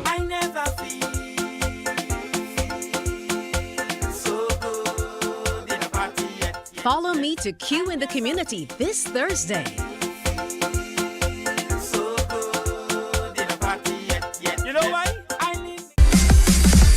While you go about your business, we go about our business, and that is gathering the news. Stay up to date at CBC News Barbados on Facebook, Instagram, and Twitter. Get news update on radio throughout the day. And join us for the CBC News Night at 7 every night. CBC News team is on the job and bringing you the news. Morning, morning, morning. Good morning. Good morning to you. Hi, my name is Kizzy. Welcome to the VIP Bar and Grill, around the town, Speightstown, St. Peter. VIP Bar is one of the many places in Speightstown where you can have good food and good vibes. So come outside February the 8th for Speightstown Alive. Gathering, together we gathering.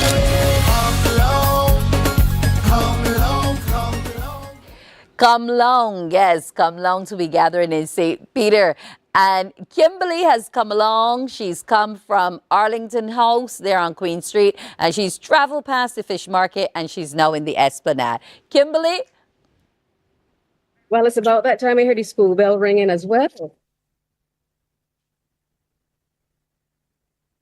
I am here with Mr. Clement Armstrong. Now, you can't talk about the history of Speightstown and then not have the meat. You know, you have to put the meat, the nuts and bolts of Speightstown. And of course, Fisherman's Pub has always been a part of the meat, the nuts and bolts of Speightstown. Clement Armstrong, good morning. Good morning. Welcome to Speightstown and the famous Esplanade.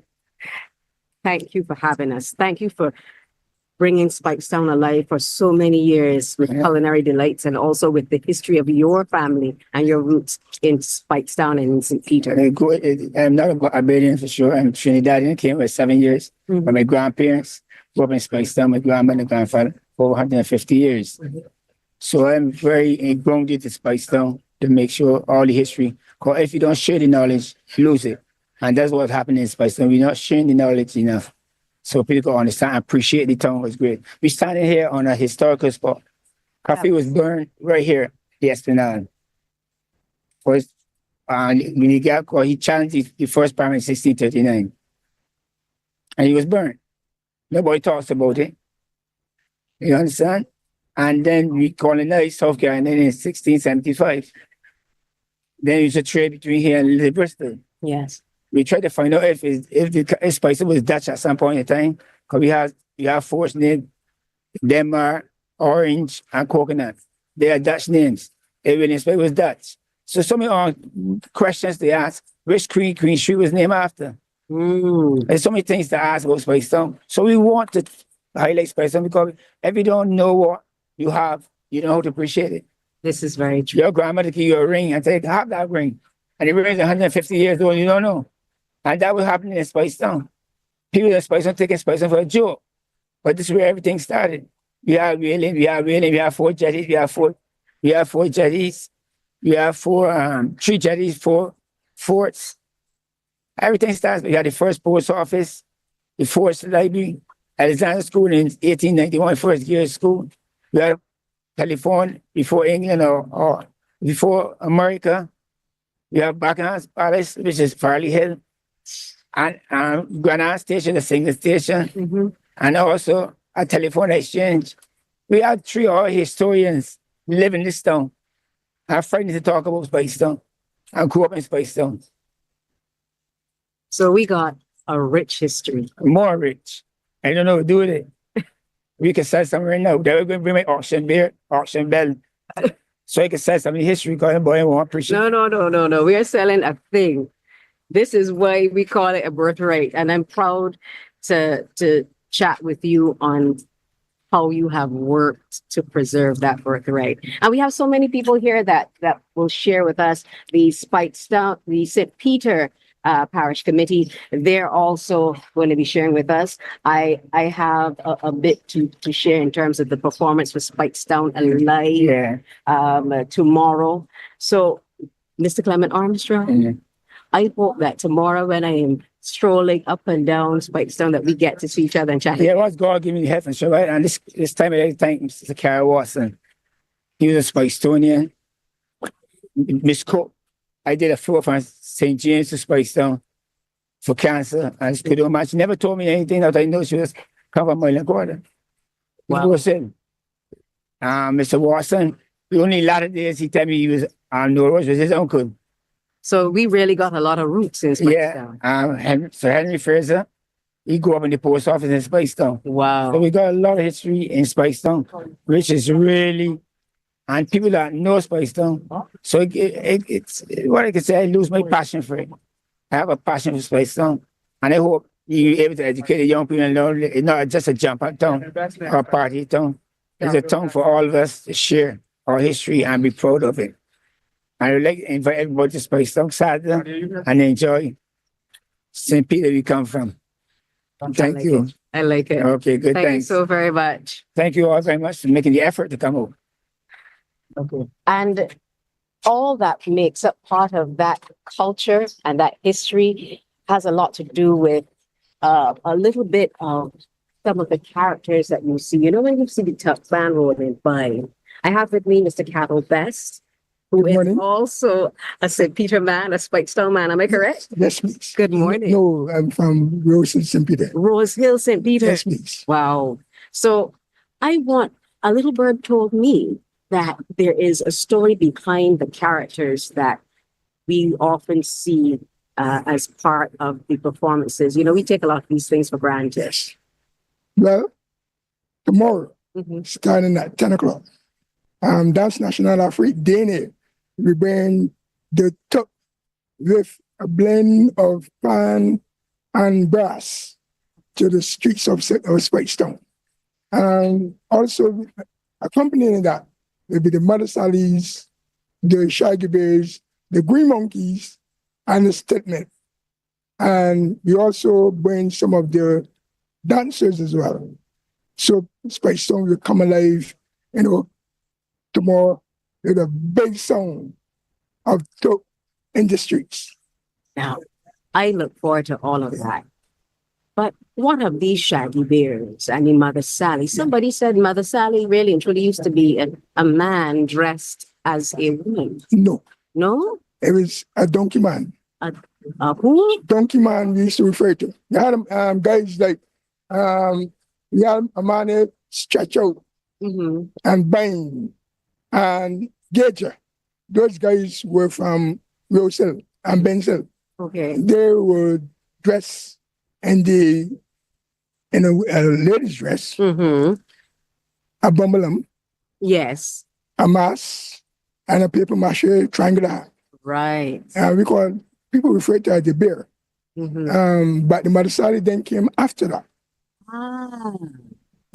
That came about in the 80s, where the man shows the fertility of the woman with the large Bamsi and the oxys. Yes. Very buxom woman. Yes.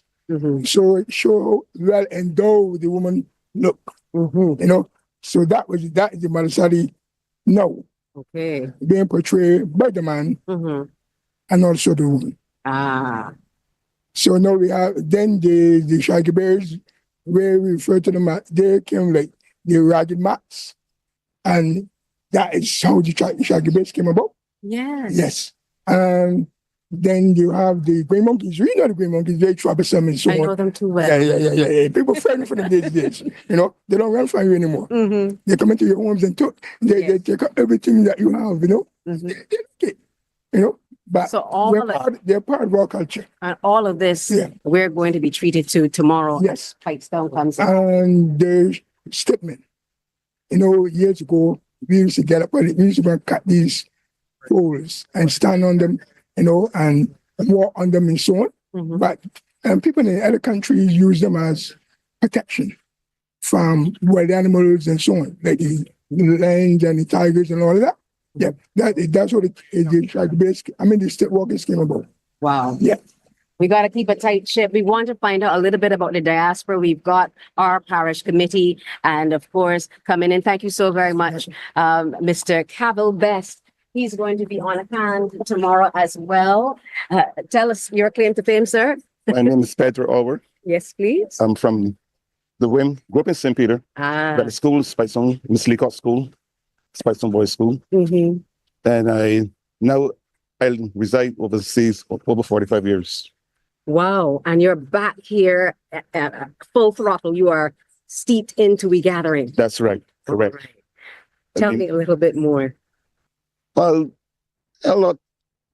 There's so much to tell, but as I say a little bit more. Spicestone is a place where, as I went to school, I know a lot of guys in Spicestone. Mr. Armstrong, I know his dad. I know Banfi McLean, late Banfi McLean, which was my headmaster at Spicestone Boys School. And it's a lot to talk about Spicestone. It's a great town. I'm looking forward to tomorrow. What are you looking forward to, particularly as Spicestone comes alive? Well, honestly, I gotta say the food. I have to say the food. No complaints there. The fish cakes, the turnovers, the cuckoo. Oh my God. I love cuckoo. So, cornmeal cuckoo. Cornmeal cuckoo. Right. With some saltfish. It's very good. Yes.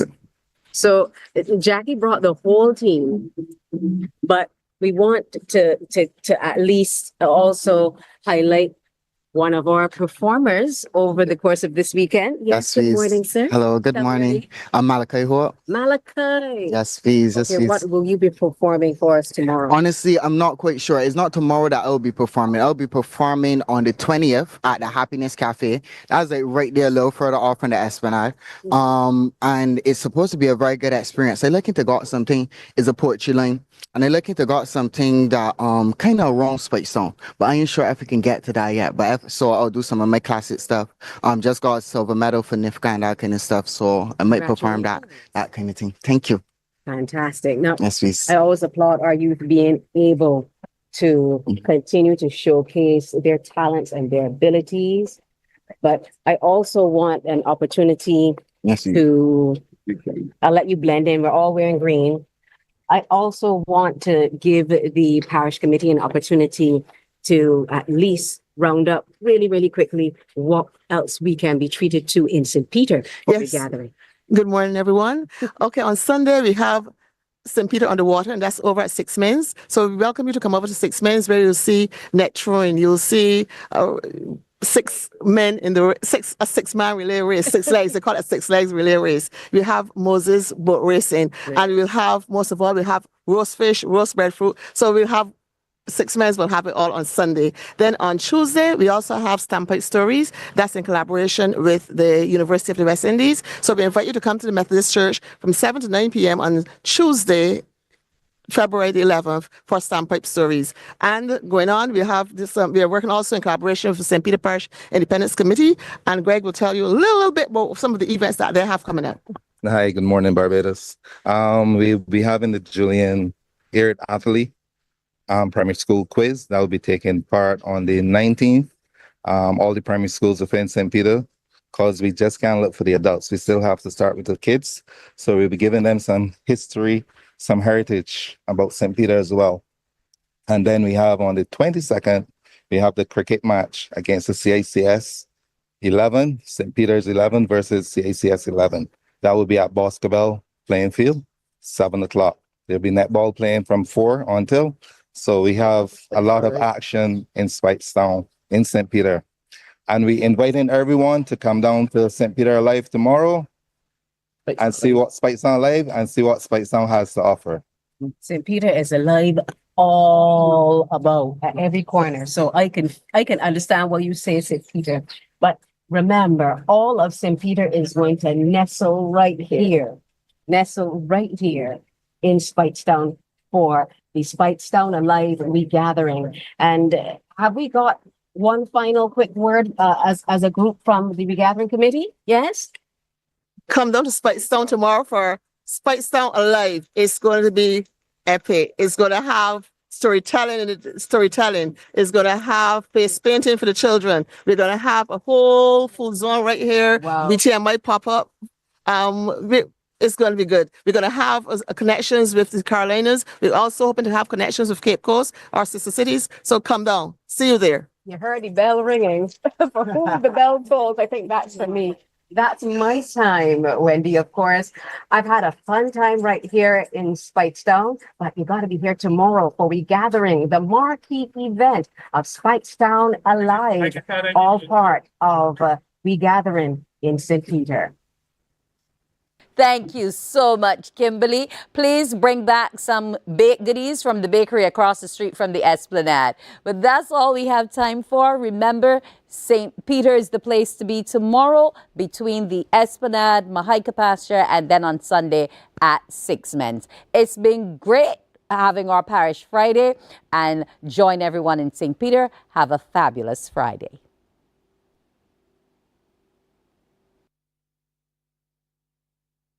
Wake up, wake up, wake up, wake up. Barbados, get up. Good morning, Barbados. Good